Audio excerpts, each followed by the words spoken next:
So yes, okay. So okay, my team are answering this question. You know, what do you do when something's going on for you in your world, and it's like, do you sort of psychologically sit down and think about this process from a cognitive point of view, and you work out, right? Okay, thinking. And as a therapist, part of me's like, well, yeah, maybe you do that, you know, and sitting in emotions and everything else of what's happening, where it's feeling, where it's coming from, and everything else. Oh, okay, but my guides are really clearly sort of saying, okay, remember we said the part of you is the human. You are the squidgy organ part of yourself. The human does not have capacity to totally digest all the information. You are absorbing, you are feeling, you are working with yourself. You have to see that these are your senses. Oh, thank you. They sort of said, okay, got it.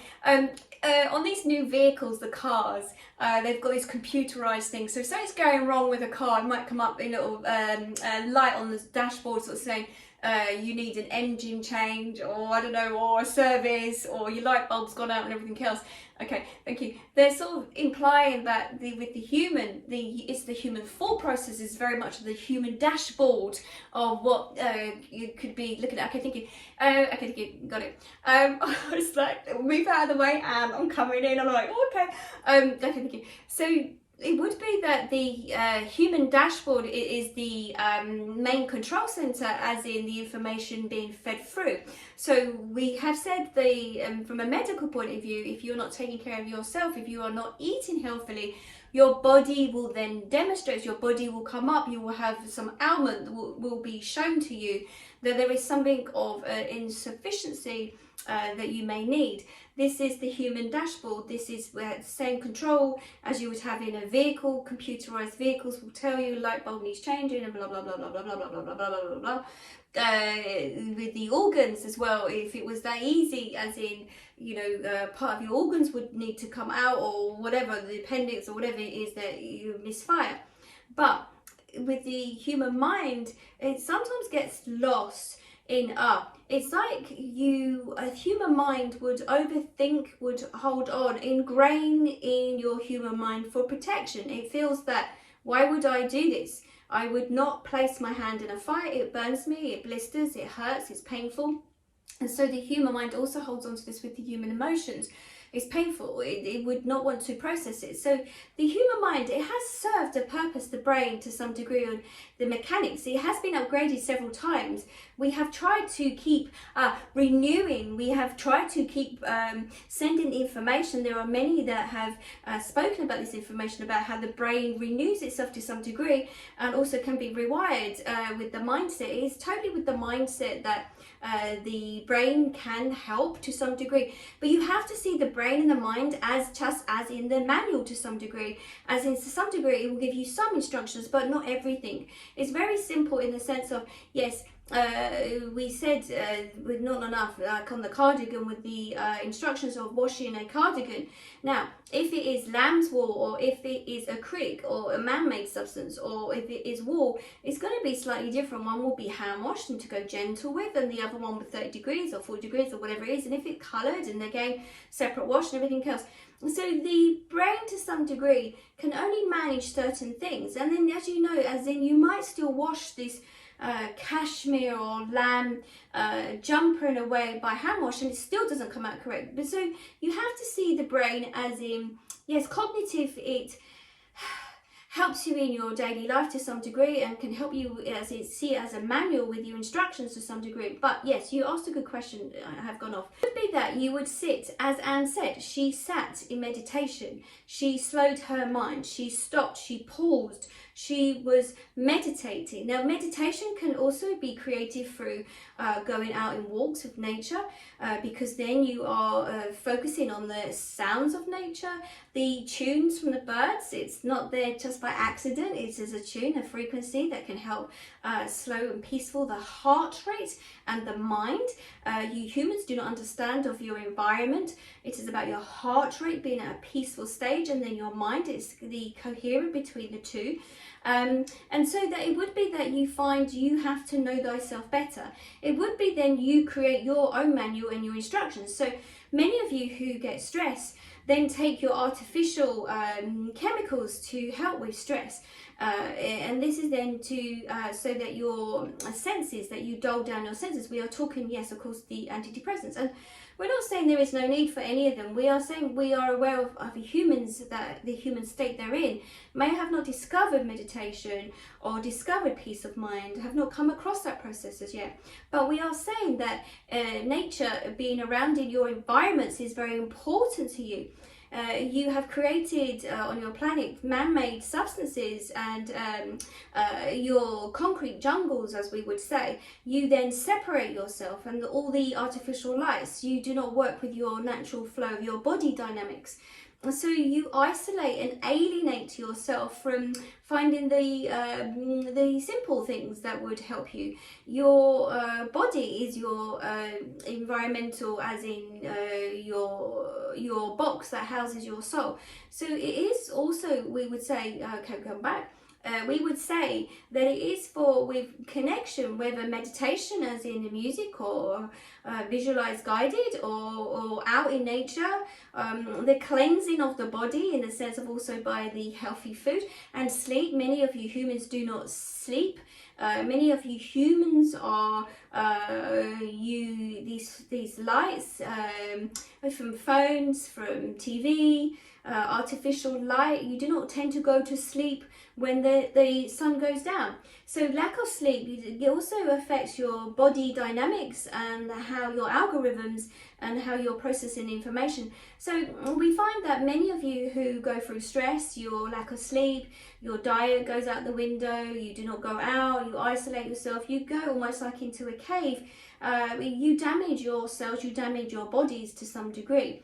So yes, the way of having the enlightened moment and such is, yes, we would say always to connect with source. As Anne said, she connected through meditation and she was aware of, by asking, reaching out for guidance. We are always here, we are always listening, we always want to step forward to help any individuals.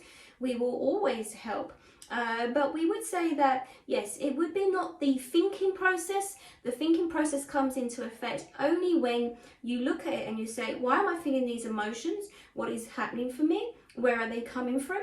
You trace them back. You then allow yourself to feel the senses around it, or the emotions of what's happened, wherever it's happened from. It may be this lifetime, from your soul pod, family, friends. It may also be past lives. It may be ancestral. You look at this and then you sit with it, and then you ask in meditation, you ask for guidance, higher guidance from us. We are here, we are listening, and we will then step forward to assist you. Now, this may not work for everyone because they may not trust in the process. They may not have built that intuition, the hearing or seeing or feeling, but it is a process of practice. Yes, we are aware that your energy has shifted, and we are aware that you are on the right track. So we are pleased and best pleased you asked this question. We are happy to assist, and we are happy to help. We are very happy to be here, and we are happy to assist the souls on their journeys and the teaching, and we will step forward as we move forward in the future.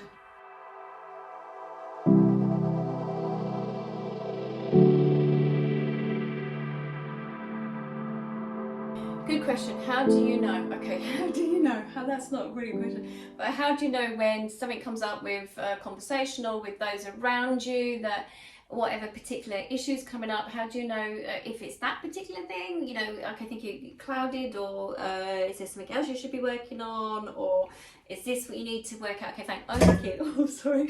Okay, my guys has just stepped forward really fast. Like, okay, again, there we go again. There we go again. This is the overthinking. This is the overthinking. This is the overthinking. So, if something is fearful or thoughtful of addressing a conversation with an individual, thoughtful of, is this what my soul needs to learn? Then you go into the brain again. This is, we know this is easier for the human because this is how the humans have worked. So the human goes into the brain saying, was this what I needed to address? Is this what my soul needs to answer? Is this what's going on for me? Okay, thank you. We will explain. It's normally when you're going into something that the human brain kicks in. You cannot analyze or assist it in that particular moment. This is when we say it's like the caterpillar to do the work. The caterpillar is hungry for experiences, to eat. The human has to go through to eat the process, and we mean as in to consume your experiences.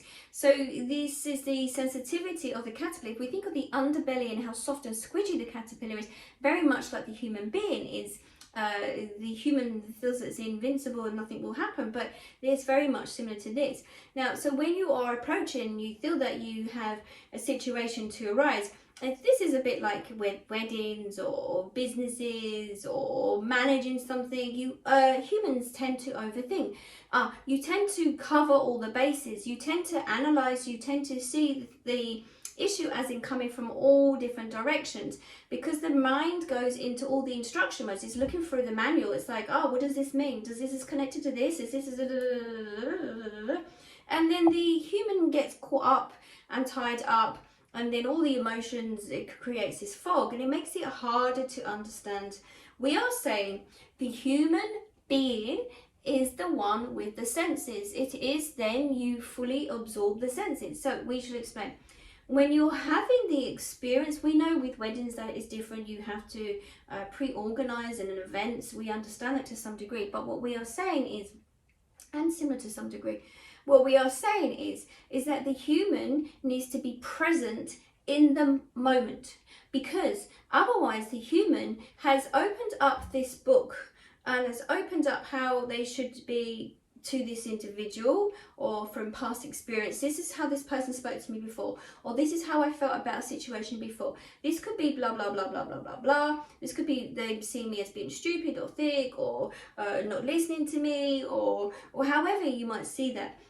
You already have opened the book and you're planning or forward thinking of how an individual or a situation could be communicating with you, and then you don't tend to hear the actual information, because the brain is only waiting to hear the information they think is going to come back from the individual. So you enter into the state of mind that you are just tuning into that one channel. You're just tuning into the frequency of what you think that individual is going to say, and then you're going to interpret the information. So by being in the present moment, you then allow yourself, yes, this is not easy, we understand for the human, but by saying to yourself, I'm just going to interpret, hear the information, feel the information, see the information, have a known of the information at that particular time, you then have the interaction with the human being.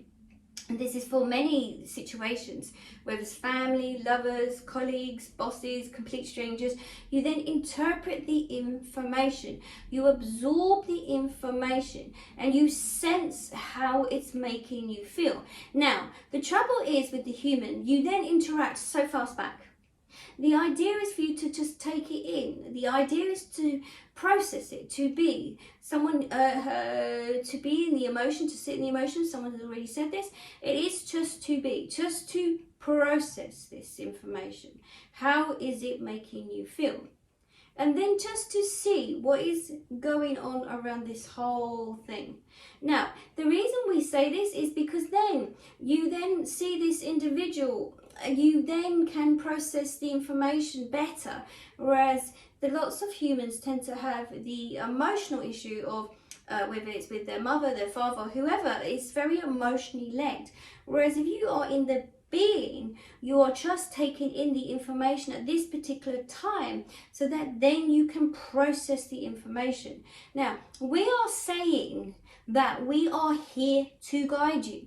We are saying by you then connecting to source. Now, we are aware that many religions and people will go to churches or mosques or wherever it is, their own temples, and they are asking for divine intervention. This is fine. This is, you are having the insight, you are asking, you are assisting, and you're having a download. We are saying, then with you then having all this information, what is going on for you, we want you then to feel into it, and then we want you to ask for guidance, higher guidance from your higher self, your soul self. So it's different form of practice. It is for the human to come out of the human mode into over-analyzing. It would be, you would then sit with that and you would process it in the sense of ask for higher guidance. Your soul already knows the answers, but you are not asking your soul. The soul knows why it's here, but there seems to be a separation from asking for higher guidance. It would be to ask for higher guidance so that we are all here and we can then come forward and we can say, this is what's happening. This is what maybe you need to see as. This is what's teaching your soul. This is why your soul came here this time. And if it's not addressed this time, it will keep coming back on a recycle. It will just keep coming back, like the tumble dryer we see, or washing machine. Yes, it will keep coming back. So it's for you to feel it as a human, to be present more, so you are feeling into it. And it is for you to digest it, like the caterpillar. And when you're digesting and going into this catalyst, then there is this energy shift. This energy shift changes everything. The energy shift you'll be aware of. You just want to be aware of it, understand it to some degree, allow us to step forward. We are the teachers, we are here, we see everyone's documentation. We see where you have been and where you have come from and where you are going. We hold all the information, we have the database. So when you go to source and you ask for assistance, you are looking at your database that we are holding for you. And we are here. We are not here to intervene, to change anything. It is your soul's growth that your soul will change it. But your soul has to be aligned with the human being, and many of you are not connected or aligned with yourself. So we are here, we will assist you, and it's only by asking will you then build the relationship with us and have the trust in us that we will guide you and we will take you on the next step of your journey. But it's for the human to get out of their mind, to step to one side, to ask for assistance so that we may assist you. And that's why we step forward today. We have all your teachings and have all your information from your database, and we just step forward to assist you. And that is why we are here.